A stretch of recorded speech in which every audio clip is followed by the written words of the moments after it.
Guys, bila dah rumput panjang ni, kena buanglah rumput dia. Dengan pokok-pokok ni kita kena cakap. Bila kita dah semai, dia dah tumbuh macam ni kan. Kita cakap dengan dia, tumbuh tau. Tumbuh dengan comel, dengan bagus. Happy-happy. Cakap, pagi-pagi bagi salam. Cakap dengan pokok, awak hidup elok Tengok dia buncit. Dia dah gempar sangat dah dia ni.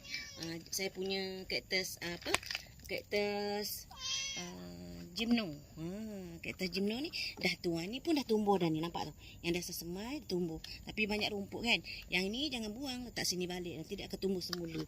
Kita cakap dengan pokok kita tumbuh subur tau. Nampak ni bambam. Ni dah bambam ni. Bambam besar daripada kecil dulu dah jadi besar. Kita cakap dengan dia, awak tumbuh dengan happy, awak happy, saya happy. Semoga sihat. Okey. Manfaat pada orang lain. Bila kita membahagiakan orang lain, Allah akan bahagiakan diri kita sendiri. Cakaplah dengan pokok tu. Janganlah kisah orang kata awak gila ke apa ke kan.